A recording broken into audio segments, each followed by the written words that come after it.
اچھا وہ حلال وہ صحابہ کرام نے باقاعدہ شکار کر کے کھایا بھی ہے اور اللہ کے نبی صلی اللہ علیہ وسلم کو بھی گوشت پیش کیا ہے. ٹھیک یہ جو گھریلو گدھا ہے یہ عموماً گندگی کھاتا ہے. بالکل اب ریزن کچھ بھی ہو، جب اللہ کے نبی صلی اللہ علیہ وسلم نے اور اللہ نے ہمارے لیے شریعت بنا دی کہ یہ نجس ہے نہیں کھائیں گے تو نہیں کھائیں گے، نہیں کھائیں گے، حکم آ گیا. ٹھیک ہے. اب ہے گوشت کے بعد کہ اس کے کاسمیٹک میں استعمال کیا جاتا ہے، کھال کو بوتل کریم میں اور یہ وہ، تو کیا اس میں اس کو استعمال کرنا جائز ہے؟ جی تو اصول یہ ہے کہ جب اللہ اور اس کے رسول کسی چیز کو حرام کر دے جی تو اس کا ہر جز حرام ہے، اللہ اکبر. صرف گوشت نہیں حرام، اس کا چمڑا بھی حرام ہے، اس کی چربی بھی حرام ہے، اس کا خون بھی حرام ہے. کوئی چیز بھی آپ اس کی استعمال نہیں کر سکتے ٹھیک ہے. کسی صورت میں بھی. ٹھیک ہے. وہ کہہ سکتا ہے کہ اس میں کیمیکل ڈالے ہیں، آپ گدھے کی کھال صاف ہو گئی ہے، وہ چمڑے سے بہترین جیکٹس بنیں گی، بیگ بنیں گے، یا اس کو کسی بھی استعمال میں لے آئیں گے. نہیں، جمہور علماء کرام کا موقف یہی ہے کہ جب اللہ اور اس کے رسول نے اس کو نجس قرار دیتے ہوئے حرام کر دیا ہے تو اس کی ہر چیز حرام ہے، آپ کسی طور بھی استعمال نہیں کر سکتے. ٹھیک ہے. تو اس کا مطلب ہے کہ اگر آپ نے وہ کریم لگائی ہو جس میں اس کے اجزاء ہوں، جی جی آپ نے لپسٹک لگائی ہو، آپ نے نیل پالش لگائی ہو، یا کسی اور چیز پہ یہ استعمال ہوا ہے تو آپ وضو کریں گے تو آپ کا وضو نہیں ہوگا. اچھا ٹھیک ہے. وضو نہیں ہوگا تو نماز بھی نہیں ہوگی. جبکہ کچھ علماء کرام کا موقف یہ ہے کہ اس کا چمڑا جب اس کو کیمیکل کے ذریعے صاف کر لیا جائے تو یہ صاف ہونے کے بعد استعمال کیا جا سکتا ہے، اور اس کے مختلف اجزاء بھی جب اس کو کیمیکل کے ذریعے اس کی حالت بدل دی جائے تو وہ تبدیل ہونے کے بعد استعمال ہو سکتا ہے. لیکن صحیح اور جمہور کی رائے یہی ہے کہ استعمال ہونے اس تبدیل ہونے کے باوجود بھی اس کے اصل اجزاء تو وہی رہیں گے نا، تو اس لیے وہ نجس ہیں، حرام ہیں، ان کو کھانا یا استعمال کرنا درست نہیں ہے. اللہ تعالی ہماری قوم کو ہدایت دے. آمین آمین. پتہ نہیں کھلانے والے ان کو بھی ہدایت دے، کھلانے والوں کو بھی ہدایت دے اور کھانے والوں کو ان کو تو علم ہی نہیں جو کھانے والے ہیں. مفتی صاحب ٹیسٹ کے پیچھے بھاگتے بھاگتے بعد پتہ چل بھی جاتا تھا پھر بھی کہتے ہیں ٹیسٹ بہت ہے. اللہ تعالیٰ سب کو ہدایت دے. آن اے لائٹر نوٹ یہ بات تھی، لیکن ہمیں اس کے بارے میں بہت خیال رکھنا چاہیے. مفتی صاحب جزاک اللہ، آپ نے بہترین طریقے سے آپ نے اس کی وضاحت کی. مفتی نعمان فاروقی صاحب، شیخ آپ کی جانب بڑھیں گے. کراچی میں ایک اور ملازمہ گھر کا صفایا کر گئی ہے مفتی صاحب، اور اگر میں ڈیٹیل بتاؤں تو 50 تولے سونا اور 1.5 لاکھ روپیہ ملازمہ جو ہے وہ لے کے فرار ہو چکی ہے. ان کے خلاف مقدمہ درج کر لیا گیا ہے. اس سلسلے میں آپ سے رہنمائی درکار ہے کہ مسلمان گھرانوں کے ملازمین کے انتخاب کے دوران ان پر بھروسہ کرنے سے متعلق کن شرعی اصولوں اور حفاظتی تدابیر ہمیں بتائی ہیں اسلام نے، ایسی کون سی ہیں جن پہ ہمیں عمل کرنا چاہیے؟ ان الحمد للہ والصلاۃ والسلام علی رسول اللہ، اما بعد. پہلی تو اہم بات یہ ہے کہ ہم سب کو اپنے گھر کے کام کاج، خصوصاً جو عام ہے معمول کے، اپنی بڑی خواتین کی طرح جو اب بھی ماشاءاللہ صحت مند ہیں، ان کی طرح ہمیں آج کی خاتون کو بھی اس طرف لانا چاہیے کہ وہ گھر کے کام کاج جس حد تک ہو سکتا ہے وہ خود کریں. ہر مرحلے میں ان کا ہی فائدہ ہے. بالکل جسم تندرست توانا رہتا ہے، اور اضافی ایکسرسائز وہ جو خاتون گھر کے کام نہیں کر رہی ہوتی وہ پھر علیحدہ طور پہ سائیکلنگ، واکنگ، جم جاتی ہے، یہ کچھ ہاں تو وہ یہ نہیں کر رہی ہوتی. پہلا تو یہ پہلو ہے.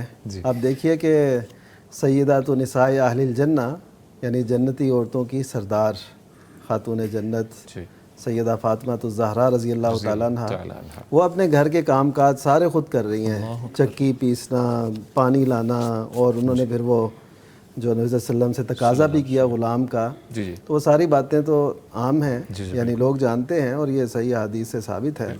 تو اس سے یہ پتہ چلتا ہے کہ گھر کے کام کاج کرنا یہ ہمارے اسلام کی تہذیب ہے. یہ محض ایسے نہیں کہ کوئی کرے نہ کرے.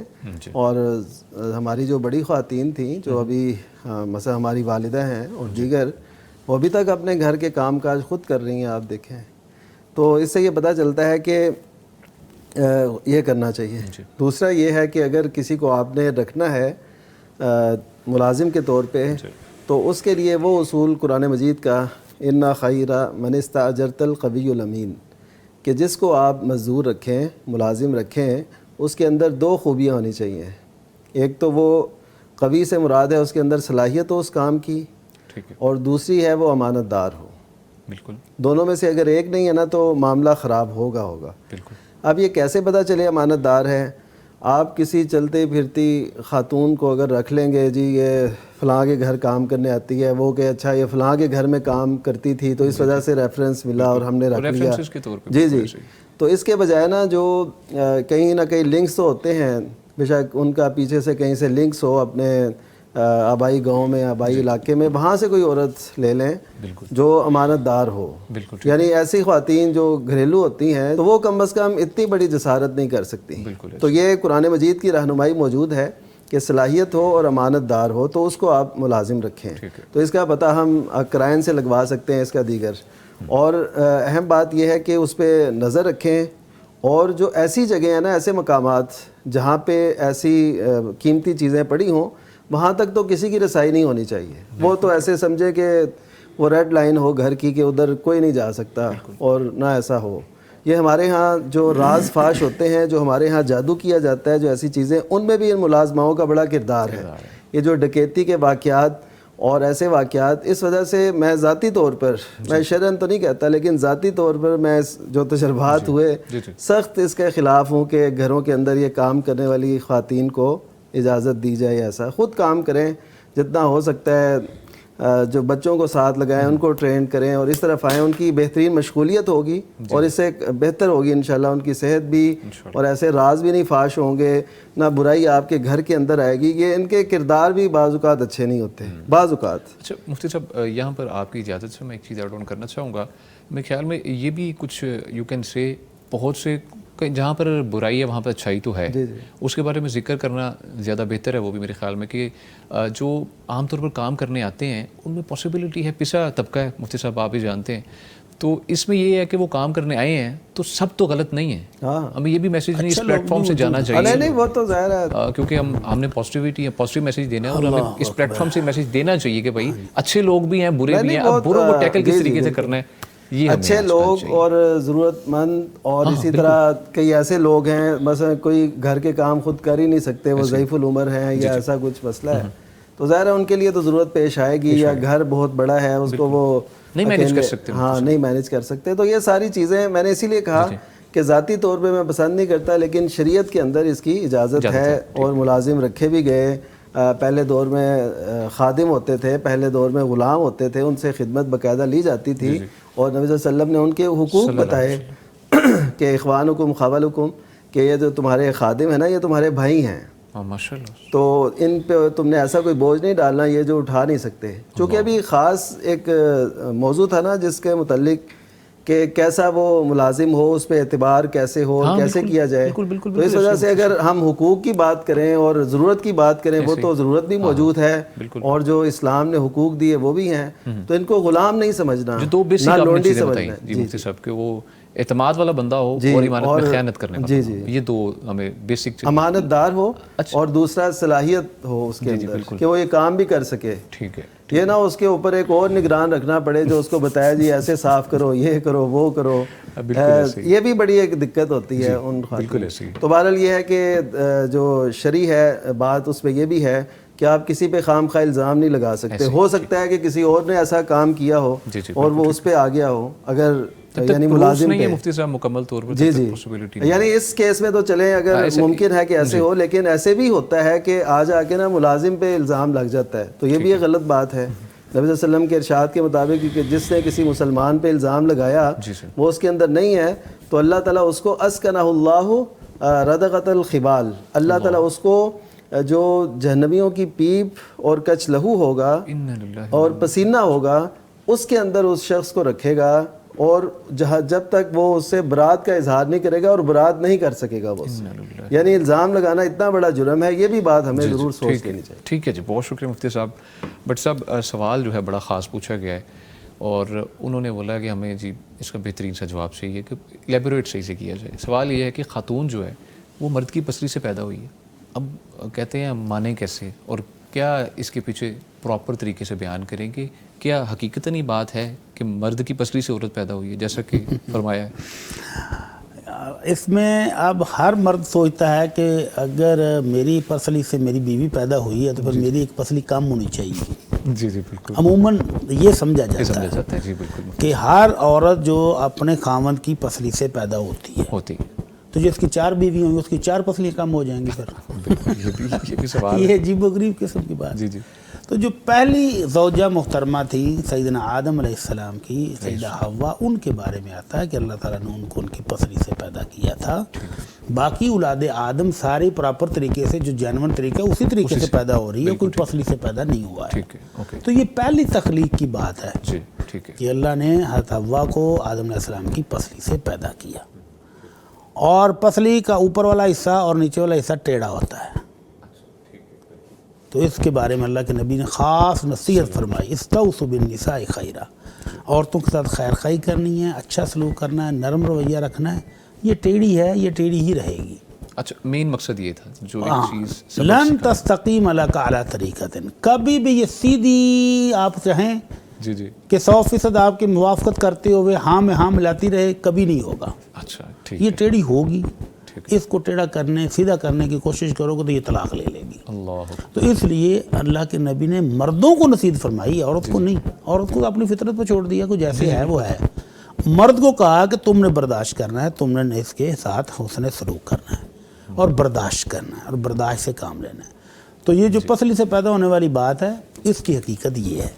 اب ہر مرد سمجھے کہ اس کی پسلی سے اس کی بیوی پیدا ہوئی ہے، تو یہ موقف غلط ہے، یہ سوچ ہی غلط ہے. بالکل ٹھیک ہے. جی مفتی نعمان فاروقی سے فرمائیے گا شیخ آپ کی. اچھا، اس میں نا تھوڑی سی ظاہر ہے جیسے شیخ محترم نے فرمایا ہے ڈاکٹر صاحب نے، تو بات بالکل ایسے ہی ہے. اس میں میں نا علامہ البانی رحمہ اللہ ان کی ایک تحقیق اس موقع پہ عرض کرنا چاہوں گا.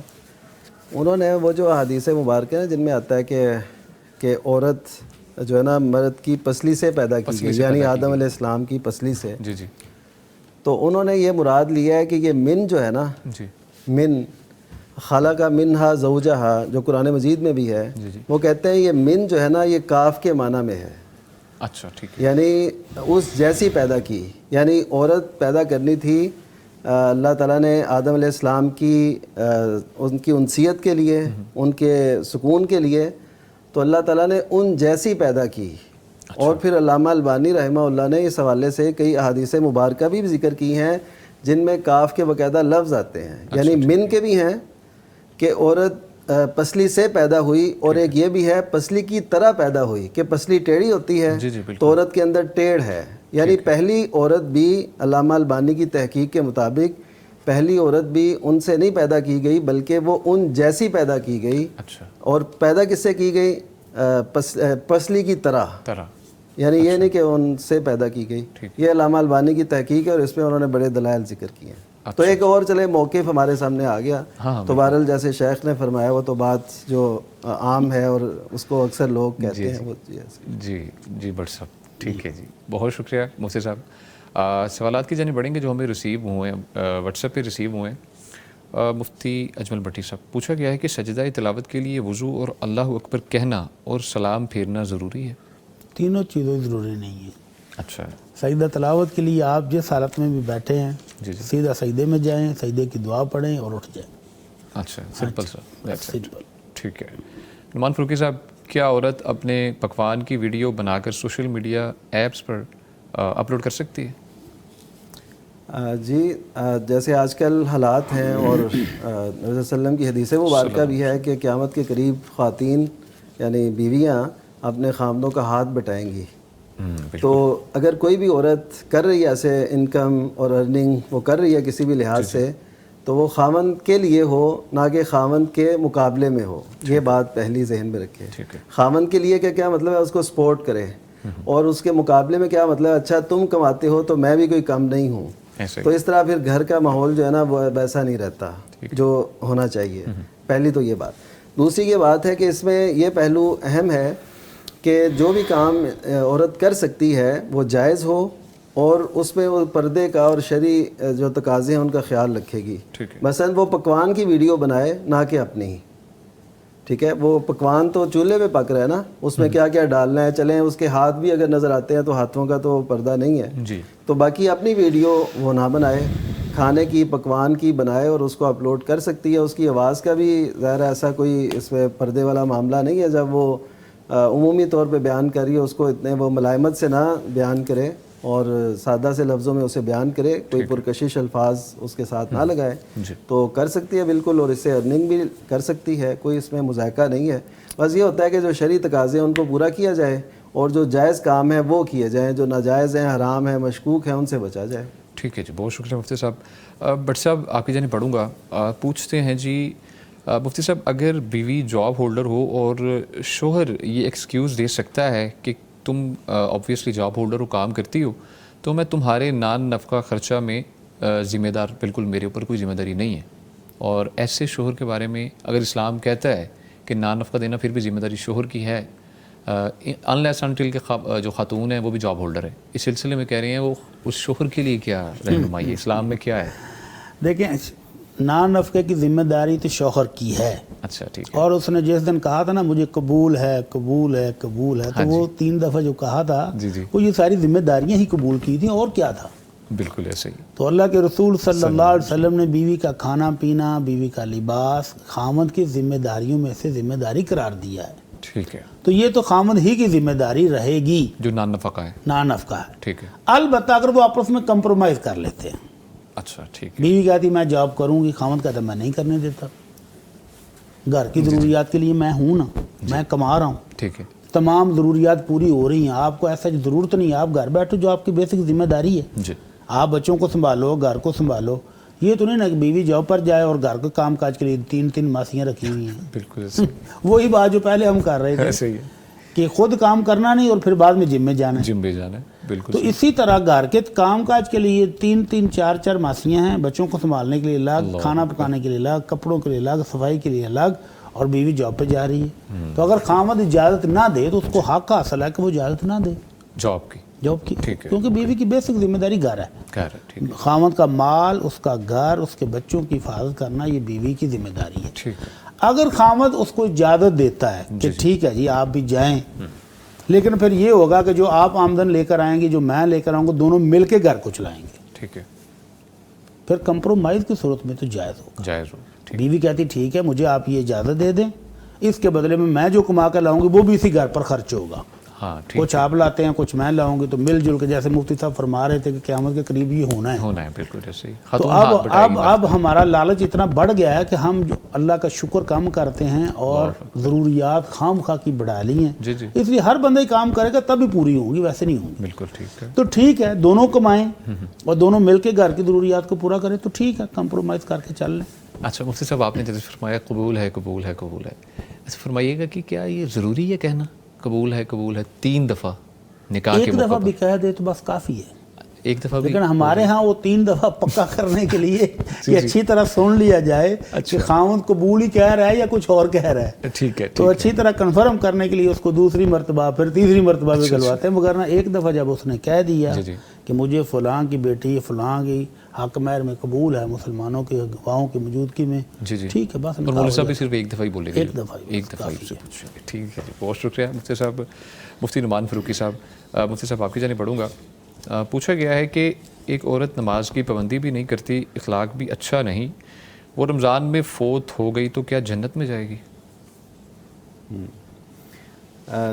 یہ جو سوال ہے اس کی بیس وہ حدیث مبارکہ ہے جس میں یہ آتا ہے کہ جہنم کے دروازے بند کر دیے جاتے ہیں اور جنت کے کھول دیے جاتے ہیں رمضان میں. جی. تو رمضان میں چونکہ جہنم کے دروازے بند ہیں, اب لوگ یہ سمجھتے ہیں جو رمضان میں فوت ہوگا اس کا مطلب ہے وہ جنت میں جائے گا. تو یہ اس حدیث سے یہ سمجھنا ٹھیک نہیں ہے. اس حدیث کا اصل مقصد یہ ہے کہ جو دروازے بند کر دیے گئے ہیں اس طرف نہ جائیں, جو کھلے ہیں یعنی جنت کا رستہ, جنت کے جیسے اعمال, جنتیوں جیسے اعمال, وہ کرنے کی کوشش اور جستجو میں آئیں. اس حدیث کا اہم مطلب تو یہ ہے. ٹھیک ہے. تو اب دیکھیے کہ رمضان المبارک میں غیر مسلم بھی فوت ہوتے ہیں, وہ بھی جو اللہ کو نہیں مانتے, جو نبی کریم صلی اللہ علیہ وسلم پر ایمان نہیں رکھتے. تو اس میں تو واضح ہے, ہم یہ نہیں یعنی واضح ہے بالکل کہ وہ جنت کے حقدار نہیں بنیں گے. جیسا کہ صحیح مسلم کی حدیث ہے کہ جو بھی شخص میرے بارے میں سنے کوئی بھی غیر مسلم اور مجھ پہ ایمان نہ لائے تو وہ پھر جنت میں نہیں جا سکتا. تو ظاہر ہے اس رمضان کے اندر غیر مسلم بھی فوت ہوتے ہیں, تو وہ بھی پھر ہم یہ رکھیں کہ وہ پھر جہنم کے دروازے بند ہیں تو جنت میں جائیں گے, ایسا نہیں ہے. اعمال کی بنیاد پر اور اللہ تعالیٰ کے فضل سے جنت میں داخلہ ملنا ہے. ٹھیک ہے. اور اگر کسی کے پاس عقیدے کی خرابی ہے کسی کے ہاں اور اس کے عمل درست نہیں ہے اور وہ اس اہل بھی نہیں ہے کہ اللہ کے فضل کو وہ لے سکے. دیکھیے ہم کہتے ہیں نا کہ جنت اللہ کے فضل سے ملنی اور اس بارے میں حدیث اور قرآن مجید بالکل واضح ہے, لیکن یہ بھی بار بار اللہ تعالیٰ فرماتے ہیں کہ جزام بما کانوا یعملون, یہ اس کا بدلہ ہے جو وہ کیا کرتے تھے. تو یہ جو کیا کرنا ہے نا, یہ جو عمل ہے, یہ جو کردار ہے, یہ بندے کے پاس اتنا کم از کم ہونا چاہیے جو اللہ تعالیٰ کی رحمت اور فضل کو شامل حال ہو سکے. تو اس وجہ سے ہم دیکھیے جو یہ سوال پوچھا گیا, ہم قطعاً یہ نہیں کہیں گے کہ وہ جنت میں نہیں گئے. ٹھیک ہے, کیا ہم فیصلہ کر سکتے ہیں اس چیز کی؟ ہم امید رکھتے ہیں اللہ تعالیٰ اس کو جنت ہی دے. بالکل, ٹھیک ہے, ہم امید یہی رکھتے ہیں اور دعا بھی یہی کرتے ہیں. ہر ایک اہل ایمان سے ہم یہی اللہ تعالیٰ کے حضور پیش کرتے ہیں, یا اللہ سب کو جنت دے. لیکن جہاں تک یہ مسئلہ ہے, کوئی اسپیسیفک یہ کہہ دے کہ جی وہ جنتی ہے جو رمضان میں فوت ہوا جیسا بھی تھا, تو یہ بات درست نہیں ہوگی. ٹھیک ہے, اور جہنمی بھی ہم کہنے کے قابل نہیں, جہنم کے بالکل یہ ہمارے اختیار میں نہیں ہے. ہم بس یہ کہہ سکتے ہیں یہ جنتیوں جیسے اعمال ہیں, یہ جہنمیوں جیسے اعمال ہیں. ٹھیک ہے جی, بہت شکریہ. ناظرین یہاں پر وقت ہوا ایک چھوٹی سی بریک کا, ہمارے ساتھ رہیے گا. ویلکم بیک جی. گفتگو کا سلسلہ آگے بڑھاتے ہیں, لیکن آپ کو بتاتے چلیں کہ آپ اس پروگرام میں لائیو کالز کے تھرو شریک ہو سکتے ہیں. سمپلی کرنا کیا ہے, پیغام ٹیلی ویژن کی جانب سے دیے گئے UAN نمبر پہ آپ نے کال کرنی ہے. نمبر آپ نوٹ فرما لیجیے 0421117000, یعنی 0421117000. اس کے علاوہ آپ ہمیں یوٹیوب پہ بھی جوائن کر سکتے ہیں. پیغام ٹی وی لائیو سرچ کیجیے اور کمنٹ سیکشن میں اپنے سوالات لکھیے. مفتیان کرام سے ان کے جوابات آپ کو مہیا کیے جائیں گے. اور اس کے علاوہ ایز ویل ایز آپ ہمیں واٹس ایپ پہ ریچ کر سکتے ہیں, سوالات بھیج سکتے ہیں. نمبر نوٹ فرما لیجیے 0321565200, یعنی 0321565200. آپ کی جانب سے جو سوالات ہمیں بھیجے گئے ہیں یوٹیوب پہ, ان کی جانب بڑھیں گے.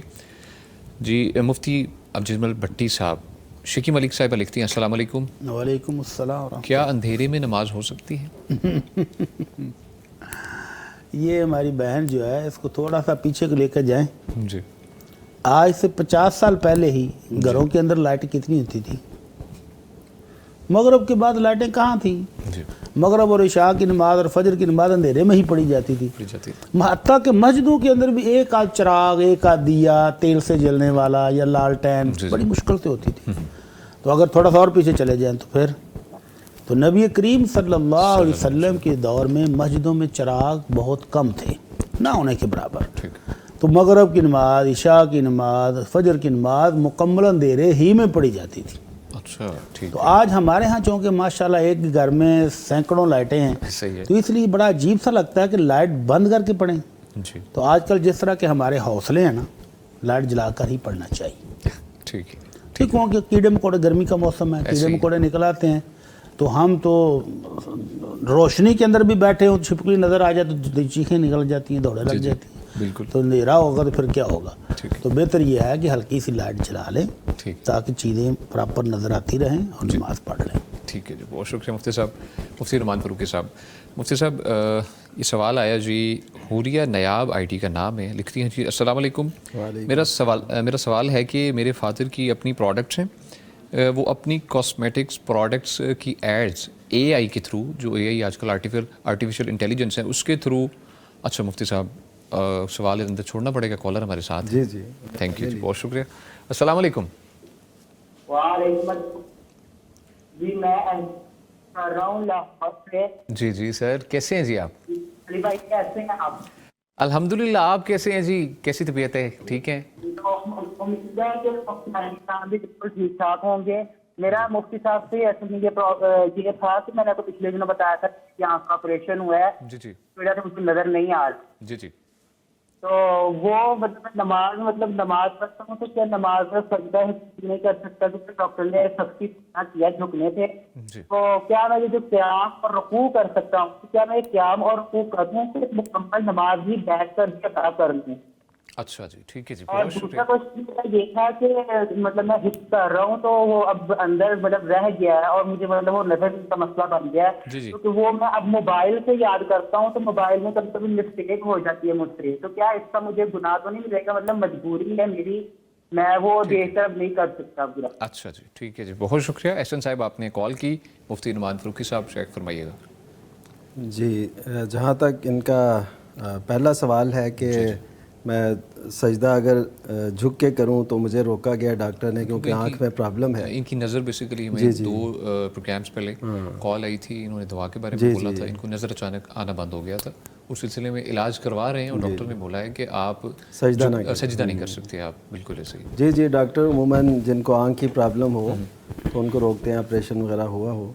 تو اس میں شرعی جو طریقہ ہے, انہوں نے پوچھا کہ میں یعنی قیام کھڑے ہو کے کروں اور رکوع کے لیے بیٹھ جاؤں. اس کی اجازت نہیں, انہوں نے بولا قیام اور رکوع کی مجھے اجازت ہے, لیکن کیا میں پوری نماز بیٹھ کے ادا کر سکتا ہوں یا مجھے قیام اور رکوع کر کے سجدے کے لیے بیٹھنا پڑے گا؟ فرمائیے گا. اس کے لیے جو ممکن ہو نا, جو حصہ ممکن ہو نماز کا, جس طریقے سے شریعت نے حکم دیا ہے, جس قدر ممکن ہو وہ اسی طرح ادا کر لینا چاہیے. مثلا کھڑے ہونے کی اجازت ہے نا انہیں اور کھڑے ہو سکتے ہیں, تو وہ قیام ظاہر ہے کھڑے ہو کے کریں. ٹھیک ہے, جب یہ دیکھیں کہ اب میں رکوع میں جھکوں گا تو مجھے پرابلم ہوگی یا ڈاکٹر نے روکا ہے, تو پھر یہ بیٹھ جائیں اور زمین پہ بیٹھ جائیں.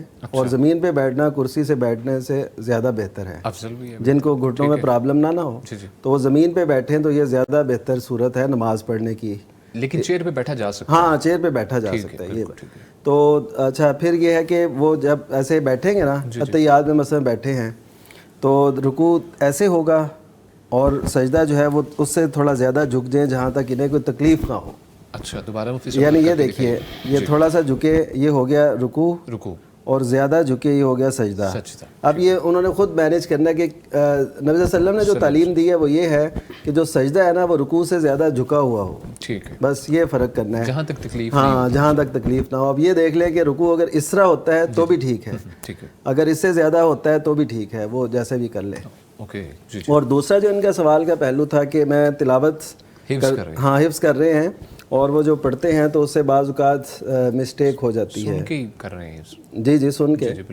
تو اس میں جب وہ سنیں گے تو ظاہر ہے اس میں تو وہ ٹھیک سن رہے ہیں نا, جس کی بھی قرات یا امام کی. تو جب بھی یہ سنائیں گے اپنا یاد کر کے, تو وہ تو ایک ظاہر ہے پراپر بندہ, ایک استاد ہونا چاہیے جس کو یہ سنائیں. اگر نہیں سنائیں گے تو ہو سکتا ہے کہ ان کی وہ غلطی ہمیشہ کے لیے وہ ہو جائے. یعنی صرف اس سے مدد لے سکتے ہیں, لیکن ایک استاد, ایک سننے والا, وہ چاہے باپ ہو, والدہ ہو, بھائی ہوں, کوئی بھی ہوں, وہ سنیں باقاعدہ اور وہ ان کی غلطیاں نکالیں. ایسے تو غلط ہوگا کہ کوئی بندہ غلط ہی یاد کر لے. ہاں, یہ ہو سکتا ہے کہ کبھی دہراتے ہوئے کچھ غلطی ہو جائے, وہ ایک علیحدہ بات ہے. لیکن جب یاد کرنا ہے تو وہ پراپر صحیح بالکل یاد ہونا چاہیے, اور کسی استاد کو سنا کے پھر اس کو ذہن میں محفوظ کرنا چاہیے. اگر غلطی ہے تو وہ نکلوائیں اور اس کے بعد اس کو ذہن میں محفوظ کریں. ٹھیک ہے, بہت شکریہ مفتی صاحب. کالر کی جانب پڑھیں گے. السلام علیکم. عابد وسیم صاحب ہیں جی وہاڑی سے.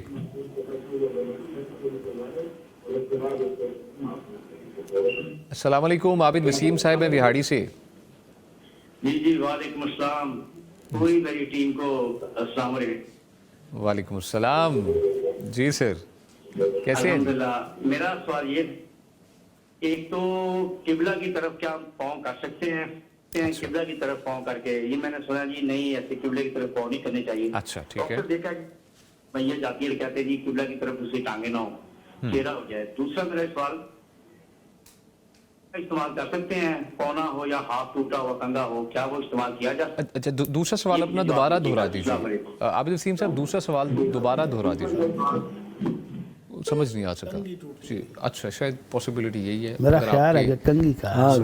ٹھیک ہے جی, فرمائیے گا. شاید ٹوٹی کنگھی ایسا ہی ہے وہ. پہلا صاحب نے فرما دیا, پہلا سوال کیا تھا؟ قبلہ رخ کر کے جو پاؤں کہتے ہیں کر لینا. ہاں, قبلہ رخ پاؤں کر کے بیٹھنا, لیٹنا ہمارے ہاں عرف میں معیوب سمجھا جاتا ہے. کہ قبلہ کا احترام یہ ہے کہ پاؤں نہ کیے جائیں. بالکل ایسے ہی. تو ویسے شرعاً کوئی قباحت نہیں ہے. اگر انسان بیٹھے بیٹھے تھک گیا ہے تو پاؤں اگر قبلہ رخ ہو جائیں تو کوئی حرج بھی نہیں ہے. اچھا ٹھیک ہے, کوئی حرج نہیں ہے. لیکن ہمارے ہاں عرف میں چونکہ اس کو معیوب سمجھا جاتا ہے, تو اگر عرف کا لحاظ رکھا جائے تو بھی بہتر ہے. کہ کہیں آپ ایسے بزرگوں کے درمیان بیٹھے ہوں جو اس کو مایوس سمجھتے ہیں, تو آپ ٹانگیں پھیلا کے قبلہ رخ کر لیں تو وہ بڑا ناگوار گزرے گا. تو ان کی دل جمی کے لیے بھی ٹھیک ہے کہ ان کا دل کا خیال رکھیں. اچھا ٹھیک ہے, ان کا احترام ہے, تو اس کے لیے آپ قبلہ رخ نہ کریں. لیکن شرعاً کوئی قباحت اور ممانعت نہیں ہے. اسی طرح کنگھے کی ہے کہ 2-3 اگر اس کے دانے ٹوٹ گئے ہیں تو یہ اب سارا تکلف ہماری خواہشوں کا ہے کہ ایک گھر میں کئی کنگھیاں ہیں, جی کئی براش چیمبر کے ہر بندے کا اپنا اپنا علیحدہ براش ہے، ایسے ہے بالکل. اور تھوڑا سا خراب ہو، تھوڑا سا میلا ہو تو اس کو پھینک کے نیا بھی لے لیا جاتا ہے. اللہ تعالیٰ نے فراوانی دی ہے، وگرنہ ایک کنگھی پورے فیملی کے لیے ہی ہوتی تھی اور اسی کو سارے استعمال کرتے تھے، ایسے ہی. اور ٹوٹ جاتی تھی تو اس کو جوڑ لگایا جاتا تھا. اللہ کے نبی صلی اللہ علیہ وسلم کے گھر میں پینے کے لیے لکڑی کا ایک ہی پیالہ تھا، ایک ہی پیالہ تھا، اور وہ بھی اماں جی عائشہ نے غصے میں آ کر ہاتھ مارا اور توڑ دیا. اللہ اکبر.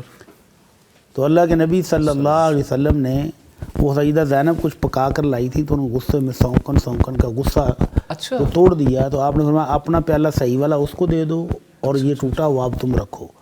اور اس ٹوٹے ہوئے کو پھینکا نہیں گیا، اس کو چاندی کی تار سے جوڑ لگا کے قابل استعمال بنایا گیا. اچھا ٹھیک. اور حضرت انس کہتے ہیں تا دیر وہ اللہ کے نبی کے گھر استعمال ہوتا رہا.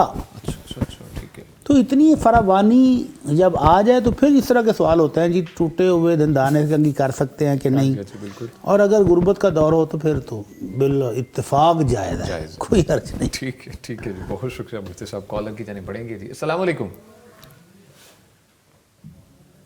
کالر ڈراپ ہو گئے ہیں، کافی دیر سے ویٹ کر رہے تھے کالر جو ہیں. انشاءاللہ دوبارہ ریکنیکٹ کر لیں گے ان کے ساتھ. مفتی نعمان فاروقی صاحب، مفتی صاحب آپ کی جانب بڑھوں گا. جو سوال پہلے دہرا رہے تھے، حوریہ نیاب آئی ڈی کا نیم ہے، لکھتی ہیں جی السلام علیکم، میرا سوال ہے کہ کیا میرے فادر کی اپنی پروڈکٹس ہیں کہ وہ اپنی کاسمیٹکس پروڈکٹس کی ads A I artificial intelligence کے تھرو کریٹ کر سکتے ہیں؟ اور انہوں نے مزید کہا ہے کہ فار ایگزامپل اگر بیوٹی کریم کی ایڈ ہے تو اس میں اے آئی کی جو لڑکی ہوگی اس کے بازو بھی کور نہیں ہوں گے، سر پہ دوپٹہ بھی نہیں ہوگا، کیا یہ صحیح ہے اکارڈنگ ٹو دا اسلام؟ جی، اس سوال کا جو پہلا پہلو ہے وہ تو بالکل جائز ہے کہ آپ جو جدید ذرائع ہیں ان سے مدد لیں اور اپنی ایڈز وغیرہ بنوائیں، اچھا ڈیزائن ہو، خوبصورت رنگ. بلکہ اے آئی تو آپ کو الفاظ بھی دے دیتی ہے، بہت اے آئی آپ کو اچھا اور چند ہی لمحوں کے اندر وہ بڑی اچھی وہ آپ کو پیشکش کر دیتی ہے. یہ تو جائز ہے. لیکن جہاں تک سوال ہے کہ اس نے جو لڑکی کی شکل ایک شیپ بنائی ہے، تو اس حوالے سے جو تحقیقی بات ہے وہ یہی ہے کہ دیکھیے، ایک ہوتی ہے نا تصویر کسی بھی جاندار کی، یا ہماری مثلا تصویر ہے لوگوں کی. اب یہ تصویر بنانا، اس کے بارے میں تو علماء اجازت اس لیے دیتے ہیں کہ یہ اللہ تعالیٰ کی تخلیق کو کیپچر کرنا ہے. بالکل ٹھیک ہے. اس کو محفوظ کیا ہے کیمرے کی آنکھ سے، اصل وہی ہے، اور اس کو آپ نے کہیں استعمال کیا ہے. بالکل ٹھیک ہے. اس کی علماء اس لیے اجازت دیتے ہیں کہ یہ تو وہی تصویر ہے نا، یہ اس میں نہیں آتا کہ انسان نے خود بنائی ہو، یہ تو اللہ کی بنائی ہوئی کو کیپچر کیا ہے، محفوظ کیا. بالکل ایسے ہی. ٹھیک ہے. تو اس پہ ممانعت کی جو وجہ ہے وہ ہے کہ اس کو آویزہ کرنا، اس کو تقدیس دینا، اس کا احترام، یا اس کو کوئی فریم کر کے اس کو لٹکانا رکھنا، اس کے بارے میں علماء اجازت نہیں دیتے. لیکن اگر یہ کہیں استعمال کرنی پڑے، جیسے شناختی کارڈ ہے، جیسے پاسپورٹ ہے، یا دیگر ہمارے داخلے جتنے جاتے ہیں وہ تقریباً اسی بیس پہ جاتے ہیں. تو جو اے آئی سے بنائی جائے گی نا تخلیق، وہ اللہ کی بنائی نہیں ہوگی. اس وجہ سے جو مصور کا لفظ جس بارے میں نبی صلی اللہ علیہ وسلم نے فرمایا، وہ تو اس پہ اس کا اطلاق تو لازمی طور پہ ہوگا کہ یہ ایک تصویر کشی کی جا رہی ہے اللہ تعالیٰ کی تخلیق کے مقابلے میں، یا اس سے ملتی جلتی، تو یہ بہرحال اس کے ناجائز ہونے میں کوئی شک نہیں ہے. اچھا ٹھیک ہے. تو آپ نے اگر وہ بنوانی ہے ایسی تصویر، تو وہ آپ جس چیز کی کاسمیٹکس بنا رہے ہیں، جس یعنی چہرے کی ہے، تو آپ وہ مثلا کوئی پھول دکھا دیں، اندازہ ہو ہی جاتا ہے کہ پھول جیسی رنگت ہوگی یا ایسی ملائمت ہوگی. یعنی دیکھیں بہت سی ایسی چیزیں ہیں، جی تشبیہ ایسے دے دی جائے وہ. اور میں جانتا ہوں ایسے کئی کپڑوں والے بھی ہیں اور کئی کاسمیٹکس والے بھی ہیں، انہوں نے وہ تصویر نہیں لگائی، ایک شیپ سی بنا دی، وہ جس سے ایک اندازہ ہوتا ہے کہ یہ عورتوں کے حسن و جمال کے لیے ہے، اور بس اس حد تک جائز. ٹھیک ہے جی، بہت شکریہ مفتی صاحب. کالر ان کی جانب بڑھے گی. السلام علیکم. وعلیکم السلام. فرزانہ صاحبہ ہیں جی لاہور سے. جی بہن پوچھیے، کیا پوچھنا چاہیں گے مفتی صاحب؟ میں نا یہ پوچھنا چاہتی ہوں کہ میرا بیٹا اویس ہے 28 سال کا. اچھا. تو اس کا نا رشتہ نہیں کہیں سے آ رہا، نہ کوئی بات بن رہی ہے، اور جس گھر میں رہ رہی نا، میرے کزن وغیرہ میری ہیلپ کرتے ہیں، تو اس کی وجہ سے نا گھر میں کوئی خیر و برکت نہیں پاتی. ٹھیک ہے. ادھر سے پیسے آتے ہیں، ادھر سے ختم ہو جاتے ہیں. ٹھیک ہے. ٹھیک ہے. تو بس میں نے کل کہ کیا مسئلہ ہمارے گھر میں، مسئلہ کوئی، بیٹی کی میں نے شادی کر دی ہوئی ہے، اپنے گھر میں بہت خوش ہو جو بات ہے. اچھا. میں بماشما رہتی ہوں، تو میں رہتی ہوں اپنے بیٹے کا رشتہ ہو جائے، یا جو مجھے کچھ پڑھائی کا بتا دیں. ٹھیک ہے جی. ٹھیک ہے جی، بہت شکریہ فرزانہ صاحب، آپ نے کال کی. مفتی اجمل بھٹی صاحب فرمائیے گا شیخ. ہماری بہن اپنے معیار کو تھوڑا سا نیچے لے آئیں تو دنوں میں شادی ہو جائے گی بیٹے کی. اچھا ٹھیک ہے. جب ہم اپنا سٹینڈرڈ بہت ہائی رکھتے ہیں نا، اور سٹینڈرڈ میں پھر ہم اپنے پاس سے بے شمار اپنی آسائشات ڈالتے ہیں تو پھر مشکل ہو جاتی ہے. ٹھیک ہے، بالکل صحیح ہے. میں پہلے بھی کئی دفعہ اظہار کر چکا ہوں کہ یہاں پر مجھے کچھ لوگوں نے کانٹیکٹ کیا ہے، جی آپ ٹی وی پر آتے ہیں تو آپ کا بے شمار لوگوں سے رابطہ ہے تو ہماری بچیوں کی شادی نہیں ہو رہی تو آپ شادی کروائیں.